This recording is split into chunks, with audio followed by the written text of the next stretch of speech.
नमस्कार, आप देख रहे हैं PBT express news live channel और मैं हूं आपके साथ सपना।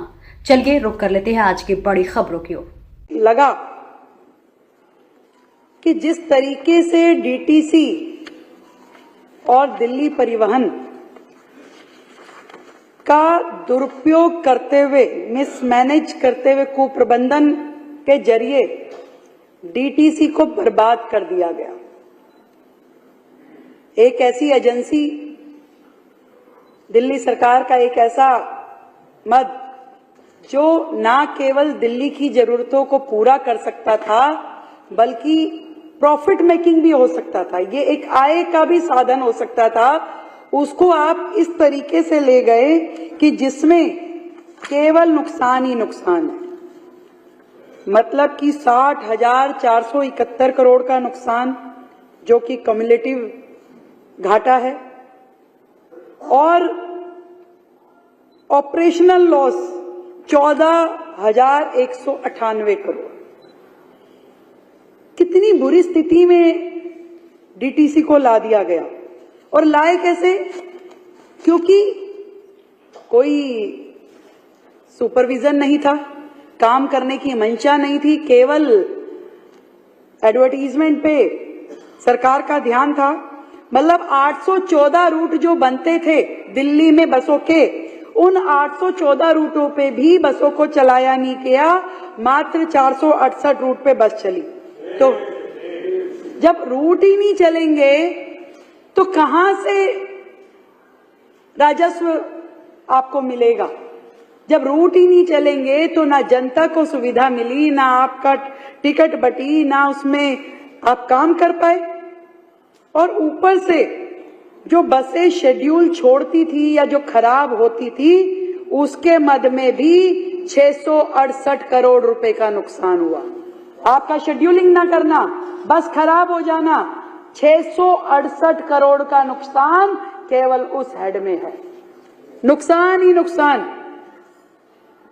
केंद्र से पैसे मिले 233 करोड़ रुपए की बसें खरीद लीजिए भाई, वो तक भी खर्च नहीं किए गए। वो 233 करोड़ रुपए वो खराब हो गए, अनयूटिलाइज्ड हो गए। कहां ध्यान था इन लोगों का? आज भी देखिए, यहां पे बैठ के वैसे चिल्लाते हैं, पर आज जब सीएजी पे डिस्कशन होना है तो इनमें दम नहीं है कि अपनी कमियां सुन सकें। दूसरे के ऊपर उंगली उठाने की इनको आदत हो गई है। कोई भी मुद्दा हो ना हो, ये तो वो हाल हो गया कि आटा गूंथते हुए हिल क्यों रहे हो, ये कब होगा, ये कब होगा, ये कब होगा। क्यों भाई? काम नहीं तो उसमें से पूरा निकालना है, पर अपनी सुनने की औकात नहीं है, अपनी सुनने की हिम्मत नहीं है कि आपने दिल्ली सरकार को किस हाल पे छोड़ दिया। जो बसें 2015 में 4344 थी, वो 23 में आकर के केवल 3,937 रह गई। उसमें भी कमी हो गई, उसमें भी कमी हो गई। क्या स्थिति है? नुकसान ही नुकसान हर चीज में। और वो जो नुकसान 60 करोड़ रुपए का है, वो 80 करोड़ पे आ चुका है। क्यों? ब्याज, इंटरेस्ट, सारी चीजें जुड़ के 80 करोड़ का वो, और ऑपरेशनल लॉस 14,000 का। मतलब सुप्रीम कोर्ट ने 2007 में कहा दिल्ली में 11,000 बसेस होनी चाहिए। 2007 में 11,000 बसें बोली, परंतु बसें कितनी? 2023 तक 3,937, केवल इतनी। इनकी ओर से और बसें आए, उनकी खरीद हो, जनता को दी जाए, मतलब नहीं। जो है उनका भी मिसयूज, रूट पे नहीं ले जाना, यहां घुमा दो, वहां घुमा दो। और फिर वो टिकटिंग में जो वो केजरीवाल जी ने कहा कि भाई बेचारी महिला को टिकट नहीं मिल रही, महिलाओं को तो मिल रही है, पर उनका शेयर उनको नहीं मिल रहा, इसलिए उनको तकलीफ हो रही है कि अब भारतीय जनता पार्टी की सरकार आ गई, अब क्या करें। परंतु एक छोटी सी कहानी सुनाती हूं अध्यक्ष जी। एक गांव में एक दुकानदार के यहां चोरी हो गई। बहुत सामान, राशन की दुकान थी, बहुत चोरी हो गई। उसके लिए तो गरीब आदमी है, वो चोरी भी बड़ी चोरी थी। उसने थाने में रिपोर्ट लिखाई। थाने की पुलिस वो पंजाब सरकार की पुलिस जैसी थी।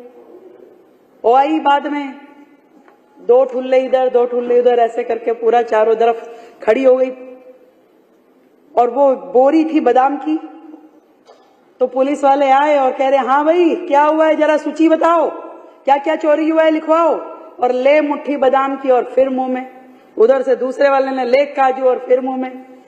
कह रहे सूची बनवाओ, सूची कितनी चोरी हुई है, आइटम लिखवाओ, कितने का सामान गया है। कि सर बनाता हूं, अभी तो चोरी हुए ही जा रही है, अभी तो चोरी हुए ही जा रही है। यही स्थिति इस दिल्ली सरकार की है। अभी तो हम ये सीएजी की रिपोर्टें देख देख के बोल रहे थे, बाकी साथियों ने भी बोली। मैं आपका ध्यान एक ऐसे मुद्दे पे दिलाना चाहती हूं जो शायद अभी आपके ध्यान में आया नहीं होगा। आपको मालूम है कि दिल्ली में 2 एजेंसीज ट्रांसपोर्ट में काम करती है, एक डीटीसी एक डिम्स। और डिम्स के साथ में हमारा शेयर दिल्ली सरकार का 50% था और उसके साथ 50% शेयर आईडीएफसी बैंक का था। दोनों का 50-50%। और वैल्यू बता दूं, आईडीएफसी के पास जो शेयर था उसकी 2023 में वैल्यू 95 करोड़ रुपए थी, प्रॉफिट 95 करोड़ रुपए की। आप मानिए कि आईडीएफसी ने कहा कि मुझे ये अपना शेयर बेचना है, तो उसमें फर्स्ट पार्टी दिल्ली सरकार है। उन्होंने दिल्ली सरकार से बात की कि अगर आपको ये शेयर लेना है तो मैं आपको देने के लिए तैयार हूं। 2 साल तक फाइल अटकी रही, 2 साल तक उस फाइल पे कोई निर्णय नहीं हुआ और आखिरी में आईडीएफसी ने अपना वो शेयर एक प्राइवेट कंपनी को बेच दिया, वो भी मात्र 10 करोड़ रुपए में। 95 करोड़ का शेयर केवल 10 करोड़ में एक प्राइवेट कंपनी को, और उस कंपनी में 70% शेयर एक रशियन कंपनी का है। कंपनी का नाम भी बता देती हूँ, बीटीपीएल। मैं आपसे पूछना चाहती हूँ इसके पीछे क्या षड्यंत्र है कि 95 करोड़ का शेयर 10 करोड़ में बेच दिया जाता है और वो शेयर सरकार नहीं लेती है। चाहते तो 10 करोड़ ये वैल्यू नहीं थी। आज हमारे कॉर्पोरेशन में, हमारी डीटीसी में प्राइवेट आदमी का शेयर हो गया, वो भी 50% का। और उस पे और धांधली जी समझ लीजिए, यदि ये 50% का शेयर 10 करोड़ में बेचा गया है तो आज पूरी डीटीसी की वैल्यू 20 करोड़ पे आ गई है। 20 करोड़ पे आके खड़े हो गए हैं आपकी ये वैल्यू।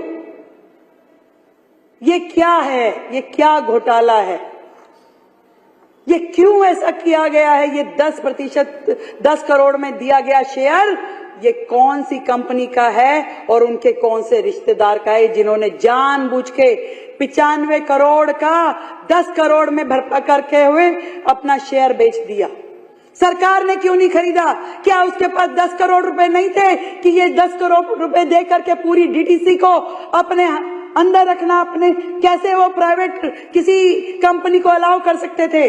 कितना बड़ा घोटाला है अध्यक्ष जी। मैं चाहती हूं ये पूरी की पूरी सीएजी रिपोर्ट आप पीएसी में भेजें, क्योंकि इसमें इतने हेड हैं कि आप जो अपने बस डिपो का उपयोग कर सकते थे, जो आईएसबीटीज का उपयोग कर सकते थे, वहां एडवर्टीजमेंट कर सकते थे, करोड़ों रुपए आपको राजस्व प्राप्त होता, आपकी बसें अच्छे से चलती, बसों पे भी ऐड कर सकते थे।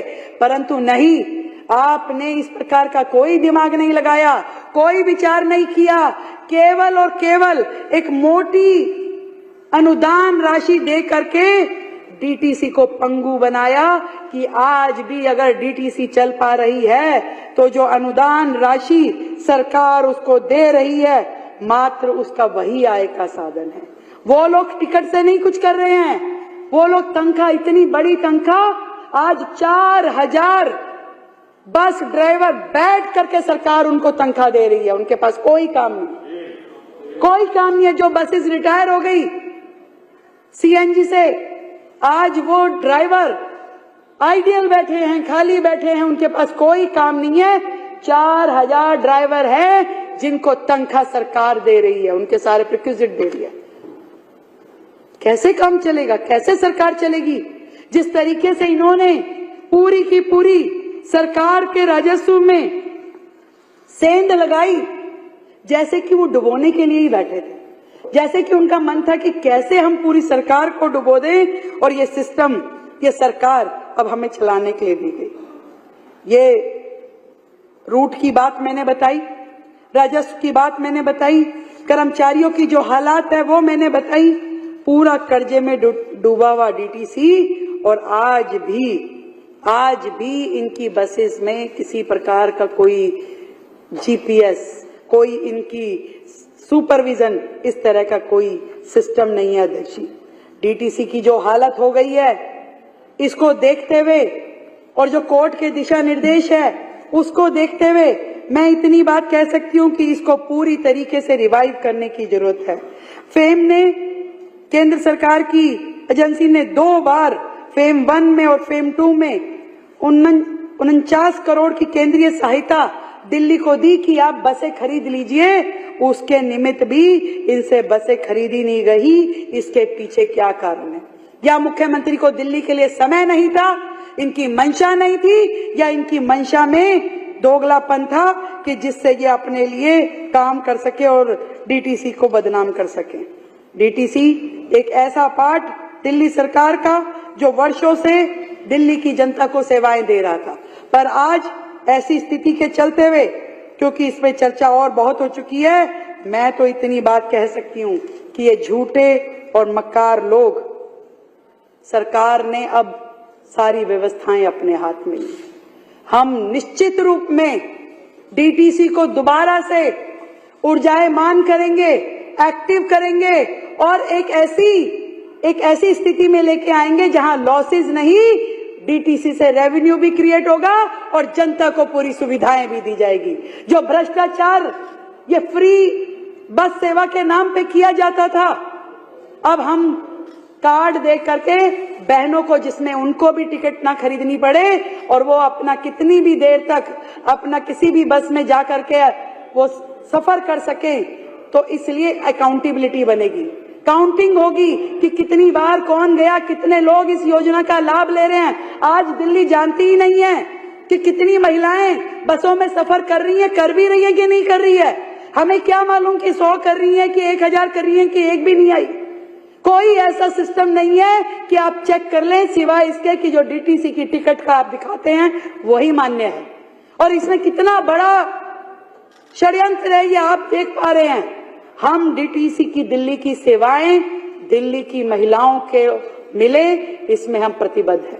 नए बस शेल्टर बने, नए बस डिपो बने, इलेक्ट्रॉनिक व्हीकल आए और उन व्हीकल्स के लिए पूरे चार्जिंग स्टेशन हों, और जितने आईएसबीटी दिल्ली में हैं, हर एक आईएसबीटी के लिए उसको आधुनिक रूप में मल्टी स्टोरी कमर्शियल कॉम्प्लेक्स के जैसे डेवलप करने का दिल्ली सरकार का प्लान है।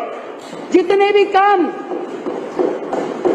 हम एक भी एजेंसी को गर्त में पड़े हुए नहीं देख सकते, कर्ज में डूबे हुए नहीं देख सकते। उसी में से साधन निकलेंगे कि जनता के साथ जो हमारी कमिटमेंट है वो भी पूरी हो और जो हमारी व्यवस्थाएं हैं वो भी सुदृढ़ हो।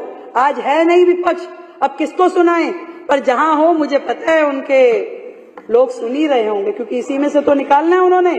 तो उनके लिए कहना चाहती हूं, आतिशी जी अपने कमरे में बैठ के आप सुन रही होंगी, मुझे सुन लीजिए। सच्चाई सफलता का द्वार होती है, सच्चाई सफलता का द्वार होती है। हर झूठ के सर पे कटार होती है, हर झूठ के सर पे कटार होती है। और संसार का इतिहास स्वयं है साक्षी कि अन्याय की आखिरी में हार होती है, अन्याय की आखिरी में हार होती है। अध्यक्ष जी, इस डीटीसी में जो घोटाले इनके द्वारा किए गए, इतने बड़े लॉस में डीटीसी आई, सरकार